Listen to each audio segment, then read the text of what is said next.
Assalamualaikum warahmatullahi wabarakatuh. Innal hamdalillah nahmaduhu nasta'inuhu nastaghfiruh wa na'udzu billahi min shururi anfusina wa min sayyiati a'malina. May yahdihillahu fala mudilla lahu wa may yudlilhu fala hadiya lahu. Asyhadu an la ilaha illallah wahdahu la syarika lahu wa asyhadu anna sayyidana wa nabiyyana Muhammadan abduhu wa rasuluh. Allahumma salli wa sallim wa barik ala sayyidina Muhammad wa ala alihi wa ashabihi ajma'in. Subhanaka la ilma lana illa ma 'allamtana innaka antal alimul hakim. Rabbi shrah li sadri wa yassir li amri wahlul 'uqdatam min lisani yafqahu qawli. Allahumma la sahla illa ma ja'altahu sahla wa anta taj'al hazna was-sa'ba idza syi'ta sahla. Wa la hawla wa la quwwata illa billahil 'aliyyil 'azim. Amma ba'd. Hadirin jemaah yang dirahmati Allah, alhamdulillah pada pagi ini kita dapat bertemu. Tuan-tuan semua sihat no? Alhamdulillah. Jadi kita berhenti di mana tuan-tuan? Kitab kita ni. Tuan-tuan tak ada kitab lagi no? Baik, jadi kita masih lagi di mukaddimah dia. Jadi pada perjumpaan yang lepas kita dah bincang berkenaan dengan bismillah. Huraian bismillahirrahmanirrahim. Dan hari ini kita masuk dia punya isi mukaddimah dia. Isi mukaddimah kitab Syekh Daud bin Abdullah Al-Fatani. Baik, kita tengok. Qala musannifu rahimahullahu ta'ala wa nafa'ana bi ulumi fid darain. Kata pengarang, Bismillahirrahmanirrahim. Huraian dia dah lepas pada perjumpaan yang lepas. Wa bihi nasta'in. Wa bihi nasta'in, dengan Allah lah kita memohon pertolongan. Wa bihi nasta'in. Ini minta tolong pada Allah, minta tolong pada Allah dulu. Dalam hidup kita, apa pun kita susah ke, kita menghadapi masalah ke, mula-mula kita minta pada Allah. Itulah hakikat yang menolong kita. Yang kedua, barulah minta tolong pada orang. Macam kita kalau pecah tayar di atas highway tengah malam, mula-mula sekali minta tolong pada Allah. Ya Allah, tolonglah. Ya Allah, mudahkanlah. Sebab nanti kalau orang nak mai tolong tu, itu semua hakikatnya Allah Ta'ala yang tolong, tapi melalui perantaraan makhluk dia. Tuan-tuan naik kereta jalan sunyi, gelap-gelap, rosak, mula-mula ya Allah, mudahkanlah. Minta tolong pada Allah tu. Tu dengan Allah kita minta tolong. Dan kita pun dalam semayang, kita sebut dalam surah Al-Fatihah tu kan, Iyyaka na'budu wa iyyaka nasta'in. Semata-mata padamu lah ya Allah kami sembah. Makna dia kita sembah semata-mata pada Allah. Doa, tumpuan ibadah kita hanyalah Allah. Termasuk juga niat kita. Kita buat apa-apa kerja ibadah semata-mata kerana Allah Azza wa Jalla, tak ada tujuan lain. Yang kedua, wa iyyaka nasta'in, semata-mata padamu kami mohon pertolongan. Jadi pertolongan ghaib. Selain pada Allah tak boleh minta tolong. Hanya Allah lah kuasa ghaib yang kita tak nampak tuan-tuan. Zat yang kita tak nampak, kuasa ghaib yang kita minta tolong hanya pada Allah. Tak boleh minta tolong. Hatta pada wali pun tak boleh minta tolong. Pada orang yang dah mati kita tak minta tolong tuan-tuan. Minta tolong pada Allah tak boleh. Jadi selain pada Allah yang ghaib ni kita tak boleh minta tolong. Dia dah mati dah tuan-tuan. Jadi yang kita kena minta tolong hanyalah pada Allah Azza wa Jalla. Sebab tu Nabi Muhammad sallallahu alaihi wasallam waktu perang Badar, Rasulullah berdoa tak berhenti. Allahumma in tahlik hadhihi al-usabata al-yawm la tu'ba ba'da al-yawm.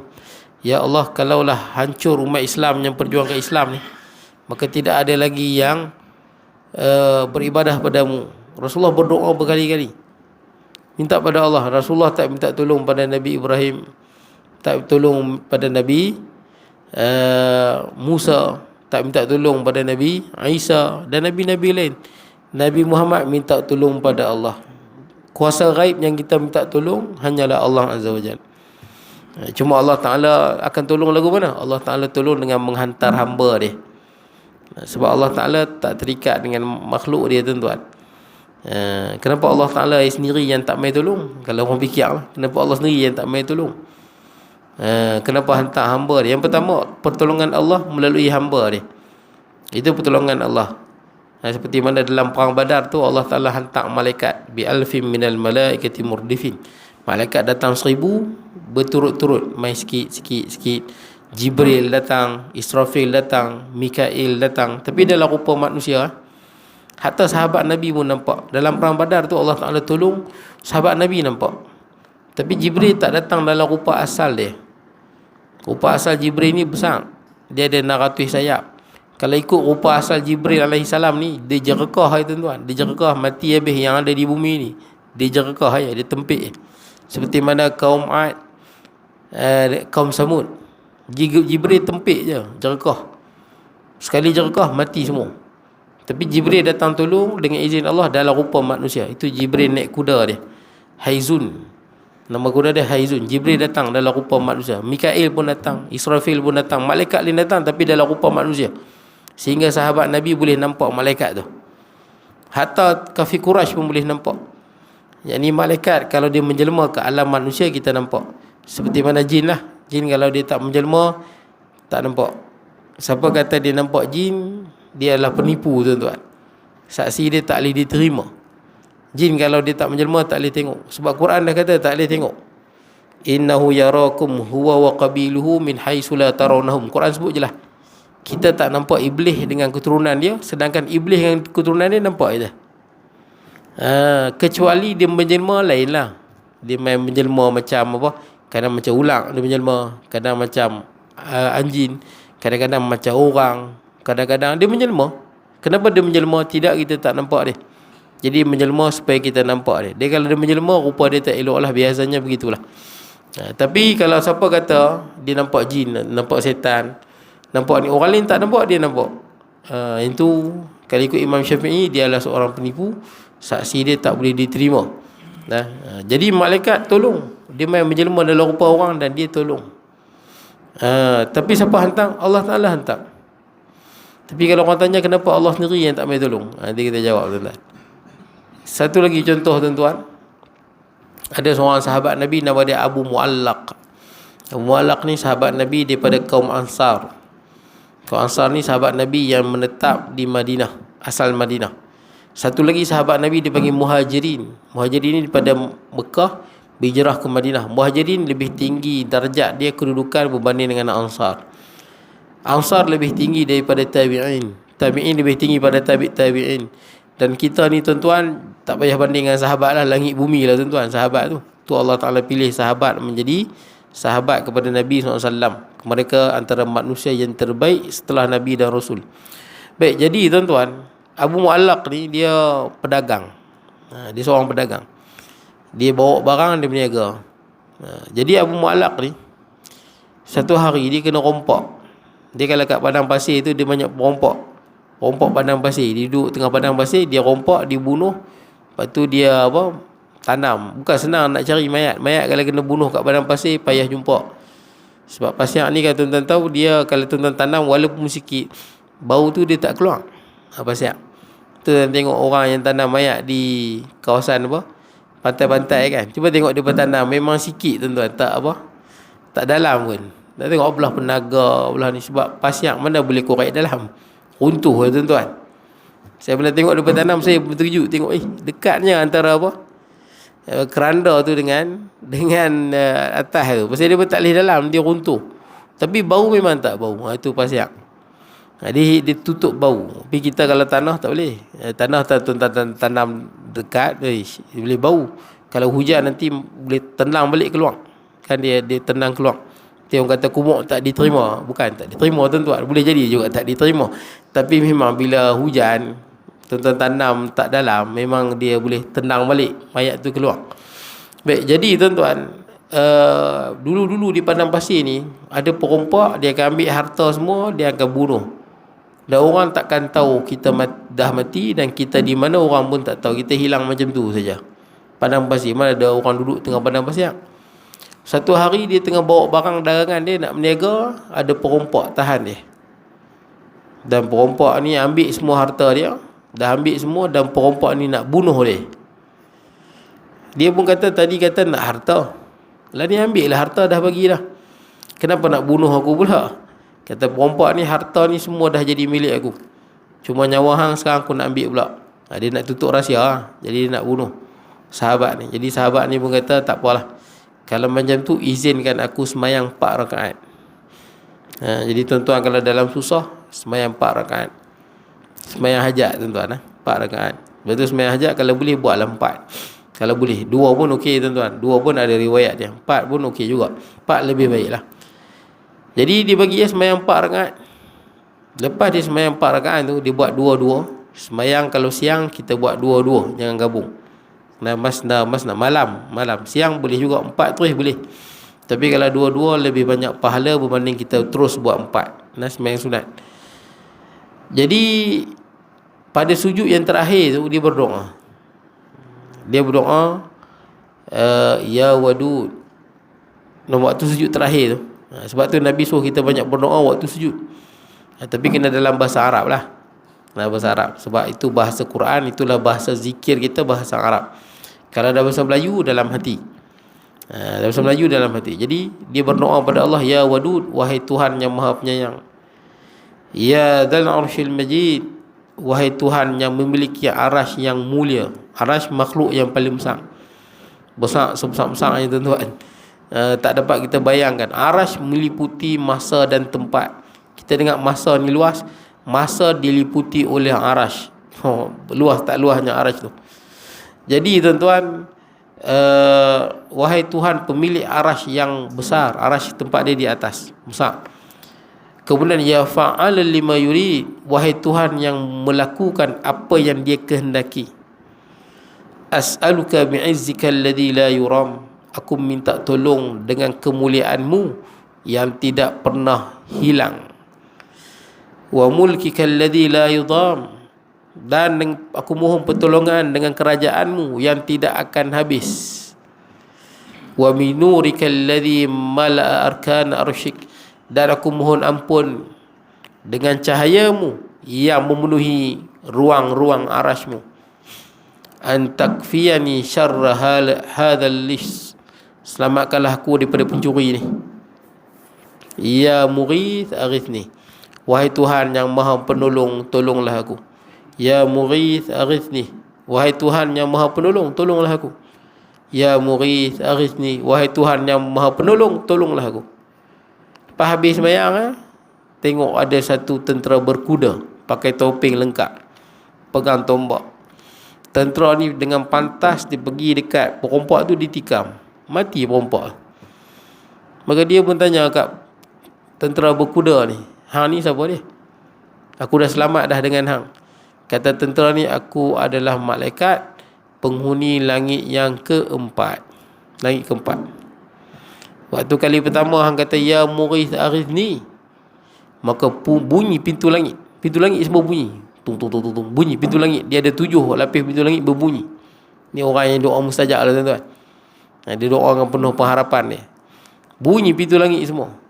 Kali kedua hang sebut ya Mughith aghithni, sebab orang yang banyak ibadah tuan-tuan, di amalan kita diangkat ke langit tuan-tuan. Tuan-tuan tahu kan? Dia malaikat yang jaga, dipanggil malaikat apa? Kiraman katibin tu. Dia siang lain, malam lain. Siang lain, malam lain. Siang 2 orang, 2 malaikat. Malam nanti 2 malaikat. Dan mereka yang hak siang ni akan naik pada waktu sebelum maghrib dia naik. Yang hak malam mai sebelum waktu maghrib ni, dekat maghrib ni dia mai. Dan malaikat pagi dan petang bertemu pada sembahyang subuh. Tuan-tuan, sembahyang subuh pada jemaah ni, malaikat siang tengok, malaikat malam pun tengok. Sebab tu dalam Quran kata apa? Innal Quran al-fajr kana mashhura. Tuan-tuan, sembahyang subuh ni malaikat pagi tengok, malaikat malam pun tengok. Dua-dua malaikat tengok tuan-tuan. Sebab tu sembahyang subuh berjemaah ni, kalau ikut majoriti ulama, kebanyakan ulama lah, dalam 5 waktu ni yang paling besar pahala jemaah dia adalah subuh. Sebahagian ulama kata yang paling besar asar. Tapi banyak sebut subuh. Ya, sebab subuh ini malaikat pagi tengok, malaikat malam pun tengok. Jadi tuan-tuan, bila kita tuan-tuan banyak ibadah, tuan-tuan rajin berzikir, ikhlas lah, tuan-tuan rajin semayang, rajin puasa, rajin sedekah, amalan tuan-tuan bila dibawa naik ke atas, tuan-tuan terkenal di langit. Malaikat akan tengok ni amalan siapa ni. Oh, dia sebut fulan bin fulan. Jadi penduduk langit ni dia terkenal, suara tu dia kenal. Tuan-tuan berdoa, doa tuan-tuan naik ke langit. Jadi malaikat bila dengar suara ni, malaikat tahu suara ni selalu kami dengar. Masa dia senang pun selalu dengar suara dari atas. Sebab tu ada orang kat dunia tak terkenal, tapi di langit terkenal ada. Tahu kan? Bisa dengar kan? Siapa dia orang tuan-tuan? Yang kat dunia orang tak kenal pun, tapi kat langit, penduduk langit kenal dia. Penduduk langit lebih ramai. Malaikat lebih ramai. Sangat ramai malaikat. Malaikat kenal dia, tapi kat dunia orang tak kenal dia. Sebab tu tuan-tuan tak perlu pelik kenapa bumi ni kecil, tapi langit luas. Sampai kita tak tahu hujung alam semesta. Pasal apa luas sangat langit ni? Pasal langit tu tempat malaikat. Itu sebab dia. Jin pun dia tak boleh duduk angkasa lepas tuan. Jin duduk dalam bumi juga. Cuma jin ni duduk di laut, di hutan ataupun di ruang antara langit dan bumi, di atmosfera lah. Angkasa lepas tu bukan tempat jin lah. Jin boleh lah naik curi berita tapi diturun balik. Setakat curi berita-berita langit lah. Tapi kenapa luas dengan alam semesta tu? Sebab itu tempat malaikat. Tuan-tuan kalau nak tahu luas tak luas alam semesta ni, tuan-tuan nak fikir luas tak luas alam semesta ni, kat dunia ni tuan-tuan, kita guna kilometer tuan-tuan. Kita dengan Kuala Lumpur lebih kurang dalam 300 kilometer. Kita dengan Johor lebih kurang 600 kilometer. Kita guna kilometer lah. Kita dengan Amerika, negara yang paling jauh daripada kita lah, lebih kurang dalam 13,000 kilometer. Kita dengan Amerika, itu dunia tuan-tuan. Di alam semesta, antara planet-planet, tuan-tuan tak boleh guna istilah tu, mengarut. Dia jadi kecil sangat. Contoh, kita dengan matahari tuan-tuan, nampak dekat. Kita dengan matahari nampak dekat. Tapi jarak kita dengan matahari sebenarnya adalah 150 juta kilometer. Tuan tengok dekat, tapi rupanya matahari dengan bumi tu 150 juta kilometer. Satu, Masya Allah, sangat jauh. Sangat jauh. Walaupun nampak kecil, kita mengaji nampak sikit dekat. Jadi tak boleh guna kilometer, kena guna pergerakan cahaya. Nama dia, dia panggil tahun cahaya. Matahari bergerak ke bumi dengan kelajuan dia, kelajuan cahaya ni. Cahaya ni laju tuan-tuan. Macam tuan-tuan pasang torchlight, cahaya sampai, dia ada kelajuan ni. Dia bukan terus sampai, dia ada kelajuan ni. Dialah, cahaya lah benda paling laju yang kita tahu. Manusia tahu benda takat ni paling laju adalah cahaya. Kita tak tahu ada benda lain. Malah kelajuan cahaya boleh melambatkan masa. Panjang cerita dia tuan-tuan. Kelajuan cahaya boleh melambatkan masa. Kelajuan cahaya mengatasi masa. Masa pun sama. Kita tak boleh fikir pasal masa, tapi masa juga boleh berubah-ubah. Kelajuan cahaya antara penyebab masa menjadi lambat. Baik. Jadi tuan-tuan, kita dengan matahari 150 juta kilometer. Cahaya matahari nak sampai ke bumi 8 minit. Maknanya cahaya bergerak 8 minit sama dengan 150 juta kilometer. 8 minit cahaya bergerak 150 juta kilometer. Kalau 80 minit cahaya bergerak sama dengan apa? 1.5 bilion kilometer. Betul tak? Kalau 80 minit 1.5 bilion kilometer. 80 minit. Kalau 80 minit ni sama dengan sejam 20 minit. Betul tak? Sejam 20 minit cahaya bergerak sama dengan 1.5 bilion kilometer. Tuan-tuan tahu, planet yang terakhir kita dapat, ada planet yang setahun cahaya dia bergerak setahun baru sampai kat kita. Ada yang 20 tahun, 80 minit cahaya bergerak pun dah 1.5 bilion kilometer. Ada yang setahun baru kita dapat cerap cahaya dia. Dan yang terakhir tuan-tuan yang kita tahulah, satu galaksi nama dia ZN11. ZN11 satu galaksi yang last kita dapat kesan. Itu pun bukan kesan di bumi, kesan oleh satelit. James Webb. James Webb ni satelit yang berada di angkasa lepas, jauh daripada kita. Dia hidup dengan menggunakan tenaga solar jauh. Dia yang dapat trace satu galaksi yang jauh, ZN11 ni, dia dengan bumi 11 bilion tahun cahaya. Cahaya tu bergerak selama 11 bilion tahun baru dapat cerap. Itu pun belum hujung lagi. Luas tak tuan-tuan? Tuan-tuan, luas tuan-tuan. 80 minit pun dah 1.5 bilion. Kalau setahun cahaya bergerak berapa kilometer? Kalau 2 tahun berapa kilometer? Ini bukan 2-3 tahun, 11 bilion tahun cahaya tu baru dapat trace. Itu pun belum hujung lagi tuan-tuan. Allah, bila kita fikir alam semesta ni, rasa halus dia bumi ni tuan-tuan. Halus dia kita ni, tak ada apa. Kenapa luas sangat angkasa lepas? Saya duk fikir anggap dulu, rupanya angkasa lepas tu tempat malaikat. Itu yang luas. Tuan-tuan kalau rajin beribadah, ibadah tuan-tuan diangkat. Tuan-tuan rajin berdoa, malaikat kenal. Suara ni kami rajin duk dengar dulu. Itu yang bila dia doa, ya Mughith Aghith ni, bunyi pintu langit tu bunyi. Ya Mughith Aghith ni, dengar hiruk pikuk penduduk langit. Penduduk langit bercakap. Para malaikat di atas duk bercakap. Ini suara yang kita duk dengar selalu. Dia minta tolong. Kali ketiga dia kata, ya Mughith Aghith ni, aku minta izin pada Allah untuk menolongmu. Itu dia turun tolong. Cumanya tuan-tuan, cumanya lah, kenapa Allah Ta'ala yang tak main tolong? Kadang-kadang orang tanya kan, kenapa Allah Ta'ala tak main tolong? Kita perlu kenal Tuhan, ta'arif Tuhan tuan-tuan. Kita kenal Tuhan, kita tahulah bagaimana Tuhan tu. Jangan kita faham, ni kita ngaji akidah ni, jangan kita faham Tuhan macam makhluk. Ta'arif Tuhan ni dia tak macam makhluk. Itu ta'arif Tuhan. Quran kata laisa kamitslihi syai' wa huwas samiul basir. Tuhan ni tak sama dengan apa-apa, dan dia maha mendengar lagi maha melihat. Allah Ta'ala tak sama dengan apa. Kalau kita terikat dengan masa, Allah tak terikat dengan masa. Tuan-tuan duduk depan saya duduk depan tuan-tuan. Kerana kita makhluk bertempat, Allah tak bertempat. Allah Ta'ala tak terikat dengan makhluk. Jadi tak boleh kita kata Allah Ta'ala duduk dalam alam dia. Bukan. Jadi yang mai tolong kita dengan kuasa Allah, makhluk Allah Ta'ala izinkan. Contoh, saya bagi contoh kat tuan-tuan macam ni lah. Kalau saya sebut kat tuan-tuan lah, saya ada kawan, nama dia Muhammad. Dia masuk hospital Taiping. Dia beranak. Anak lelaki ke anak perempuan tuan-tuan rasa? Dia jawab, saya ada kawan nama dia Muhammad. Dia masuk hospital Taiping bersalin. Dia dapat anak lelaki ke anak perempuan tuan-tuan rasa? Tuan-tuan takkan jawab lelaki perempuan, tuan-tuan gelengnya. Sejak bila Muhammad bersalin? Muhammad kan lelaki. Sejak bila Tuhan macam makhluk? Itu dah bagi tahu. Ta'arif lelaki ni dia tak bersalin. Tu ta'arif lelaki. Orang lelaki dia tak bersalin. Yang bersalin ni orang perempuan. Ta'arif Tuhan ni dia tak macam makhluk. Begitu.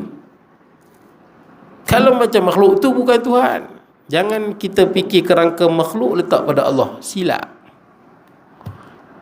Ta'arif makhluk macam makhluk, ta'arif Tuhan bukan macam makhluk. Jangan kita letak Tuhan dalam kerangka fikiran kita. Saya duduk di sini, Allah duduk kat mana? Itu tarikh makhluk. Jangan letak ruang lingkup kepala kita yang lemah ni letak pada Tuhan. Sifir yang ada dalam kepala ni. Itu bahaya tuan-tuan. Saya pernah jumpa satu ustaz mengajar akidah. Dia kata apa? Allah ni ada di mana-mana. Dia tunjuk macam gas. Ni ada Allah, ni ada Allah. Semua ada Allah. Ada satu orang yang kata Allah Ta'ala ada atas langit, lepak atas langit. Pasal apa dia sebut lagu ni? Sebab mereka cuba memahami Allah dalam kerangka makhluk. Itu yang silap. Silap tuan-tuan. Sedangkan kita duk baca Fatihah, Alhamdulillahirrabbilalamin, segala puji bagi Tuhan sekalian alam. Apa benda sekalian alam? Kerana alam ni banyak tuan-tuan. Bila sebut alam, dua benda, space and time, ruang dan tempat. Ni ruang, ni tempat kita, alam manusia. Tuan-tuan tak boleh buat alat canggih lagu mana pun trace jin, tak boleh. Trace jin lalu, tek jin lalu, tak boleh tuan-tuan. Walaupun ada orang buat di YouTube tipu tuan-tuan, dia buat alat kesan kan, bunyi tek ada jin. Mana ada, tak ada kan boleh kesan jin. Jin alam lain, tempat dia lain, masa dia lain. Alam malaikat alam lain. Walaupun kita tahu di langit, tapi kita pergi ke kapal angkasa pun kita tak nampak malaikat. Dia ada hijab, dia alam lain. Contoh yang lain, alam barzakh. Alam barzakh ni jin pun tak boleh masuk. Alam barzakh ni nak masuk satu cara je, kena mati dulu baru boleh masuk. Alam barzakh ada dah, hidup setelah mati. Ini boleh kata semua percaya. Islam percaya, Kristian percaya, Yahudi percaya, semua percaya lepas mati ada kehidupan. Orang barat sampai buh kamera tuan-tuan, kamera dalam kubur nak tengok malaikat mukmai katuk kawan ni. Mana ada tuan-tuan, dia bubuh kamera yang dia pernah nampak mayat tu busuk ada lah. Daripada elok sampai muka, mata rosak. Mayat ni dia cepat reputnya mata dan kemaluan. Tempat yang paling banyak dosa tuan-tuan. Itulah cepat reput tu. Tu orang kalau awetkan mayat, mata ni diganti mata batu, mata tak boleh nak awet tuan-tuan. Tempat anggota yang paling banyak dosa lah tuan-tuan. Dan kemaluan dia mereput cepat. Baik, jadi tuan-tuan, apa dia pun tengok tak nampak. Boleh tuan-tuan bubuhlah kamera yang paling mahal di dunia pun. Tu yang apa, angkasa lepas punya alat-alat tu harga bilion-bilion. Tak dapat trace malaikat. Tak dapat trace alam barzakh. Pasal apa? Alam barzakh dia lain. Nama pun barzakh. Tembok antara alam dunia dengan alam akhirat. Tuan-tuan takkan boleh tembus dengan apa-apa kecuali kena mati dulu. Sebab dia alam lain, tempat dia lain, masa dia lain. Jadi tuan-tuan, tempat dan masa ni diikut makhluk. Kita manusia, ni tempat kita, ni masa kita, duduk dalam sistem masa. Malaikat lain, jin lain, alam barzakh lain. Sebab tu orang di alam barzakh, kalau dia dapat nikmat, dia rasa sekejap, betul tak? Rupanya dah kiamat dah. Masa dia lain, tak sama dengan kita. Kalau orang tua-tua dulu disebut macam apa? Kalau orang masuk dalam kubur, dia dapat jawab soalan muka nangkir tu, dia akan tidur macam pengantin. Seolah-olah dia kubur dia diluaskan, kemudian dia mengejar bidadari dan dia tarik kalung bidadari itu. Kemudian berlaku kiamat. Sekejap je. Lain tahu, lain tempat, lain masa dia. Jangan kita letakkan tempat pada Allah, jangan letakkan masa pada Allah, kerana alamin, semua tempat dan masa ni Allah yang jadikan. Boleh lah. Jadi Allah Ta'ala tidak bound, Allah Ta'ala tak terikat, Allah beyond. Allah Ta'ala ni melebihi tempat dan masa. Sebab tu ulama ada pesan kita mengaji aqidah ni, mahma tasawwarta bibalika fallahu bi khilafi dhalik, kata Zunnun al-Misri. Tuan-tuan bayang lagu mana pun tu bukan Allah. Tuan-tuan fikir lagu mana pun, Allah ni macam cahaya. Ada, saya pernah baca, ada orang, sebahagian orang lah, tarekat sufi, dia kata apa, Allah ni macam ais. Dia kata macam ais, macam ais batu tu. Oh ni sesat tuan-tuan. Tuan-tuan bayang Allah macam ais ke, macam cahaya ke, macam apa, macam lembaga terbang macam tu ke. Segala yang tuan-tuan bayang ni semua makhluk. Sebab selama kita hidup, kita tak pernah tengok Tuhan. Yang kita pernah tengok semua makhluk. Kita pernah tengok kereta, makhluk. Tengok pokok, makhluk. Tengok apa lagi, semua yang kita tengok semua makhluk. Malah kita juga diliputi oleh makhluk, iaitu masa dan tempat. Dua-dua ni pun makhluk. Jadi tuan-tuan, jangan cuba fikir tentang zat. Fikir tentang zat Allah, kita beriman tuan-tuan. Beriman ni kita percaya Allah Ta'ala ada, tak sama dengan makhluk cukup. Bila kita fikir, dia jadi mengarut. Macam syurga lah tuan-tuan. Kita percaya syurga, tapi boleh tak tuan-tuan fikir macam mana rupa syurga? Tak boleh. Sebab syurga Nabi sebut mala ainun ra'at, mata tak pernah tengok, wala uzunun sami'at, telinga tak pernah dengar keindahan syurga. Yang tuan-tuan dengar dalam Quran tu, jannatun tajri min tahtihal anhar kan, kebun yang mengalir air di bawah dia. Quran sebut ciri syurga yang ada di dunia. Yang ada di dunia ni apa? Kebun, ada mata air, kita dapat gambaran cantik lah. Tapi itu bukan hakikat sebenar dia. Hakikat sebenar dia kita tak pernah tengok. Kalau sebut pun kita tak faham. Pasal apa nak faham? Kat dunia tak ada. Jadi disebut tu tuan-tuan, oh kita dapat gambaran sikit. Bukan gambaran hakiki. Hakiki nanti tengok nanti. Wala khatara ala qalbi bashar, kata Nabi. Syurga ni tak pernah terlintas dalam hati manusia. Tuan-tuan tengoklah lukisan lawa lagu mana pun. Lukisan tentang alam ke, pokok ke, tentang apa-apa ke, itu semua juga tak sebanding dengan syurga. Tuan-tuan nak fikir Allah, lagilah tak boleh tuan-tuan. Cukup beriman. Baik tuan-tuan, itu wabihi nasta'in. Dengan nama Tuhan yang amat murah, lagi amat mengasihani akan hambanya yang mukmin. Dan dengan dia kami minta tolong mulai risalah ini. Minta tolong pada Allah mulai risalah ini. Baik, alhamdulillahilladzi fatara al-alam biqudratihi wa abna al-hikam bihikmatihi wa iradatihi. Segala puji bagi Allah, Tuhan yang menjadikan alam yang amat indah dengan kudratnya. Allah menjadikan alam yang sangat indah dengan kudratnya, dengan kudrat alam Allah Azza wa Jal. Jadi disebut alam ni tuan-tuan, menjadikan alam ni selain pada Allah tuan-tuan. Apa itu alam? Masiwallah.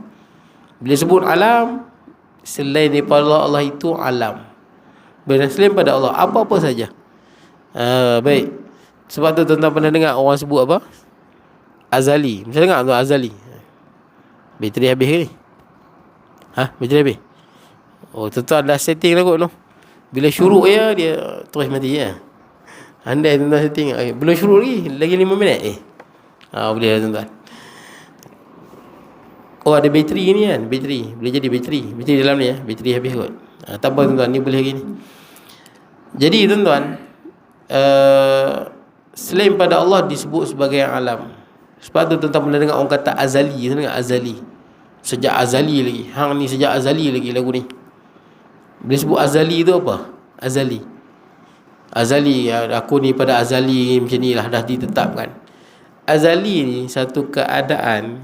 Nak sebut keadaan pun tak boleh, keadaan pun tak ada lagi. Tapi dalam kitab ibarat disebut zaman. Nak kata zaman pun kurang tepat. Zaman pun tak ada lagi. Masa dan tempat belum ada lagi. Azali itu dia beyond. Dia bukan masa, dia bukan tempat. Tapi bila sebut azali itu, yang ada hanyalah Allah. Itu nak bagi tahu. Azali itu yang ada hanyalah Allah. Belum ada masa, belum ada tempat, belum ada ruang, belum ada apa-apa. Itu azali.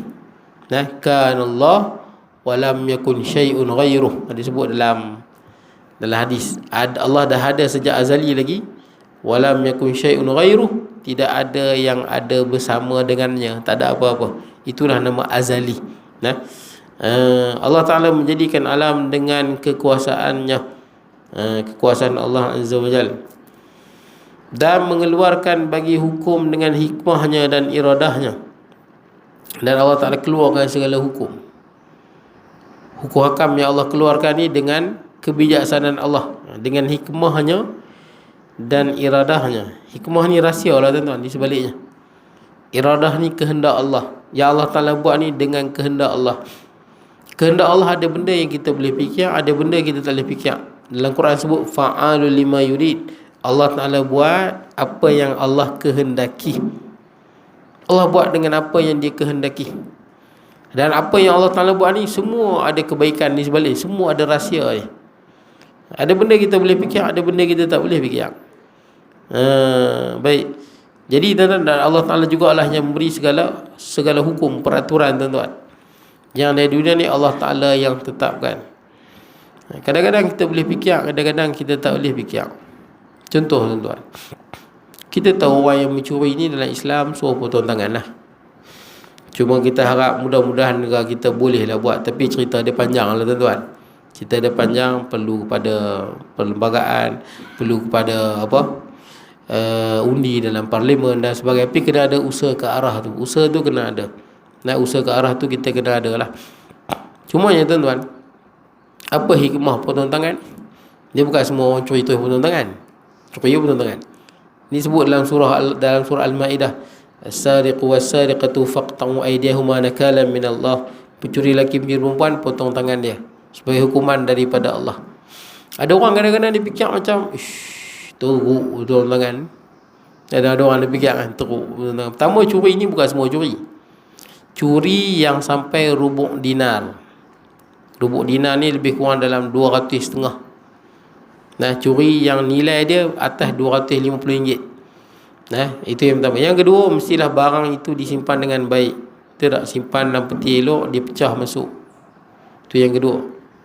Yang ketiga, dia curi ni pula, dia ni bukan miskin, bukan orang yang terdesak, tapi dia ni saja kaki curi pun, jadi kaki kebas barang. Itu yang ketiga. Dan dia tidak ada kecuaian daripada tuan dia. Kalau tuan dia wala beli motor Y16, kunci biar orang curi, padanlah kunci pun biar. Yang tu pun tak kena hukum, tapi kena takzir. Takzir ni maksud dia boleh jadi penjara 5 hari ke, penjara 3 bulan ke, kena juga, tapi potong tak kena. Senang kata nak potong tu susah lah. Baik, ada orang kadang-kadang dia fikir pasal apa lagu tu, ada orang fikir. Baik, tapi saya nak sebut tuan-tuan lah, untuk kita menuju ke arah tu memang sangat mencabar. Sebab dulu pernah satu kerajaan Islam, Algeria tuan-tuan, Algeria, dia buat masa merdeka lah, dia buat apa, pilihan raya. Parti Islam menang di Algeria. Bila menang, terus buat hukum Islam. Silap dia jugalah, sebab tentera dia tak kuat lagi. Sebab tu Nabi SAW ketika berada di Madinah, waktu kerajaan dah kukuh, tentera dah kukuh, kesatuan dah kuat, baru dia ada undang-undang Islam tu. Dia ada step by step dia. Algeria ni silap.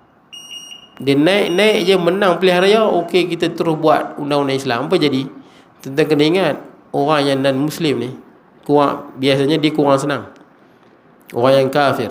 Perancis attack Algeria, itu antara dosa besar Perancis tuan-tuan.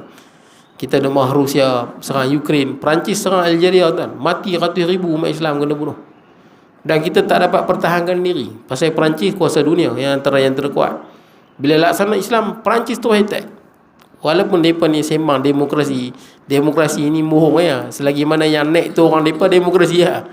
Tuan-tuan tengok Mesir tuan-tuan, bila naik Mursi kan, Mursi mati dah tuan-tuan. Betul tak? Dr. Mursi mati dah, mati dalam penjara. Mayat dia pun tak tahu, dia lempak dalam laut ke apa tak tahu. Dr. Mursi, padahal dia naik dengan jalan yang elok, dengan pilihan raya. Barat biar tu Mursi dijatuhkan, Barat tak pandang pun. Betul tak? Israel support naik yang tentera tu kan, siapa nama tentera dia naik, Mursi dibunuh. Al-Sisi naik, berapa ramai umat Islam dibunuh waktu. Barat tak pandang langsung. Mana Barat yang kata demokrasi? Sebab demokrasi Barat ni, kalau yang naik tu sesuai dengan mereka, okey, tak apa, jangan lawan. Tapi kalau yang melalui demokrasi naik Islam, Barat malah akan berusaha biar lingkup dia jatuh, walaupun rakyat yang pilih. Nah, itu bagi saya hipokrasi lah Barat. Nah, kita tak dapat nafikan lah, sangat hipokrit.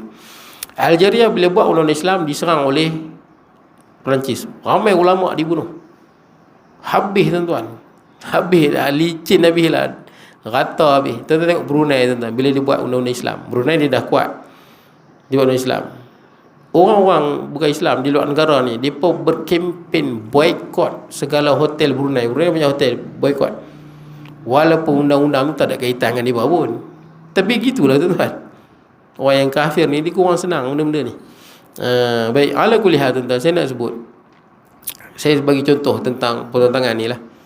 Walaupun ada orang fikir macam teruk sangat. Tuan-tuan tengok di Arab Saudi dulu orang tak berani nak tawaf.